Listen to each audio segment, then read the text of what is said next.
சபரிமலை தெய்வம் சுவாமியே சரணமையப்பா. ஐயப்ப சுவாமி வாழ்க்கை வரலாறு 14ஆம் பகுதி. சுய உருவம் அடைந்த தேவர்கள். கேள்வி கேட்ட மன்னன் தவறை உணர்தல். மணிகண்டனின் அன்னையோ புதல்வன் கொண்டு வந்திருந்த புலிப்பாலையும் புதல்வன் உடனிருந்த புலிகளையும் கண்ட மாத்திரத்தில் தான் செய்த தவறை உணர்ந்து, ஐயனே, என் மகன் அரசாள வேண்டுமென்ற எண்ணத்தில் நான் தவறிழைத்து விட்டேன், என்னை மன்னித்து விடுங்கள் என்று கூறி மணிகண்டனின் திருப்பாதங்களில் விழுந்து மன்னிப்பு வேண்டினாள். அன்னையே, என்ன காரியம் செய்துவிட்டீர்கள்? நான் என் நிலைக்கு சென்றாலும் தாங்கள் என்னுடைய அன்னையாவீர்கள்.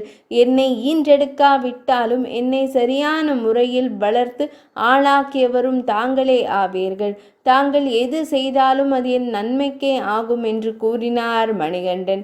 அந்த வேளையில் ராணிக்கு உதவியாக இருந்த முதலமைச்சரும் அரண்மனை வைத்தியரும் அவ்விடம் வந்து, தாங்கள் இழைத்த தவறுகளை மன்னித்து எங்களையும் அருள் பாலிக்க வேண்டும் என்று வேண்டி நின்றார்கள். தண்டனை வழங்குதல். முதலமைச்சர், மருத்துவர் மற்றும் அரசியார் ஆகிய மூவரும் இணைந்து செய்த சதி வேலையை அறிந்த மன்னரும் மிகுந்த கோபம் கொண்டு தனது இடையில் இருந்த வாளினை எடுத்து தவறிழைத்தவர்களுக்கு சரியான தண்டனை அளிக்க வேண்டும் என்று கூறி தண்டனை அளிக்க முற்பட்டார். அந்த வேளையில் மணிகண்டன் தனது தந்தையை தடுத்து பின்பு அங்கு கூடியிருந்த அனைவரையும் அமைதிப்படுத்தினார்.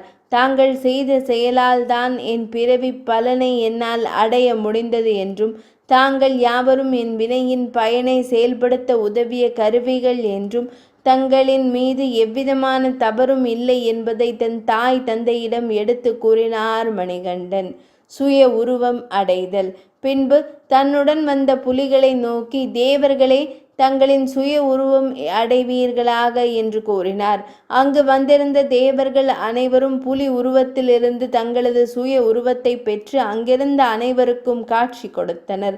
அக்காட்சியை கண்ட அனைவரும் நிகழ்வது யாதென்று அறியாமல் மணிகண்டன் தெய்வ அம்சம் கொண்டவர் என்பதை மட்டும் நன்கு அறிந்து கொண்டார்கள். அங்கு நடந்து கொண்டிருப்பது என்னவென்று புரிவதற்குள் பந்தள நாட்டு வேந்தனோ தன் மகனிடம், யார் இவர்கள்? உன்னுடன் புலி உருவத்தில் வந்துள்ளார்கள். நீ சொன்னதும் அவர்கள் தன்னுடைய சுய உருவத்தை அடைந்தார்கள். அப்படி ஆகையில் தாம் யாராக இருக்கக்கூடும் என்று மகனை தழுவி கேட்டு கொண்டிருந்தார். ஜோதி வடிவில் காட்சி. மகர சங்கராந்தி. அங்கு குடியிருந்த அனைவரும் தேவர் பெருமக்களையும் மணிகண்டனையும் மற்றும் மன்னரையும் பார்த்தனர். பின்பு மணிகண்டன் தன் பெற்றோரிடம் தன் பிறப்பு இரகசியங்களையும் அவதார நோக்கத்தையும் எடுத்துரைத்தார்.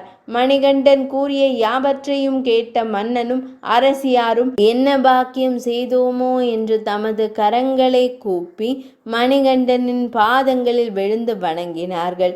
உன்னை இறைவன் அளித்த குழந்தை என்று நினைத்தேன். ஆனால் இறைவனே எங்களுக்கு குழந்தையாக அவதரித்திருக்கிறார் என்பதை அறியும் போது இந்த பிறவியில் நாங்கள் செய்த புண்ணியமே என்று மனம் மகிழ்ந்தனர். சிறிது நேரத்திற்கு பிறகு நிதானத்திற்கு வந்த பந்தள மன்னன், எனக்கு இன்னும் ஒரு கடமை மீதம் உள்ளது. அது என்னவென்றால், இந்த பந்தள தேசத்திற்கு தங்களை நான் மன்னனாக பட்டம் சூட்ட வேண்டும் என்பதே அந்த கடமையாகும். அதை உடனே ஏற்பாடு செய்கிறேன் என்று கூறினார். அவர் கூறவே, தாயும் அதை விரைவாக செய்யுங்கள், ஏற்பாடுகளை தொடங்குங்கள் என்று கூறினார். மன்னிக்க வேண்டும் தந்தையே, என்னுடைய பிறவி நோக்கமானது இனிதே நிறைவுற்றது. இனி நான் தங்களுடன் இருக்கப் போவதில்லை என்றும் தான் புறப்படுவதாக கூறினார் மணிகண்டன். ஆனால் பந்தள மன்னன், மகனே, இனி என்னால் உன்னை காண இயலாதா என்று மனமுடைந்து தன் மகனிடம் கேட்டார். இல்லையேல் வருடத்தில் ஒரு முறையாவது நான் உன்னை காண வேண்டுமே, அதற்காவது தாங்கள் எனக்கு வரமளிக்க வேண்டும் என்று வேண்டினார் பந்தள மன்னன். தன்னை வளர்த்த தந்தையின் வேண்டுகோளுக்கு இணங்கி அவருக்கு அருள் பாலித்தார் மணிகண்டன். நான் வருடத்தில் வரும் மகர சங்கராந்தி தினத்தன்று ஜோதி வடிவத்தில் உங்களை காண வருவேன் என்று வாக்குறுதி அளித்தார். 14ஆம் பகுதி நிறைவடைந்தது.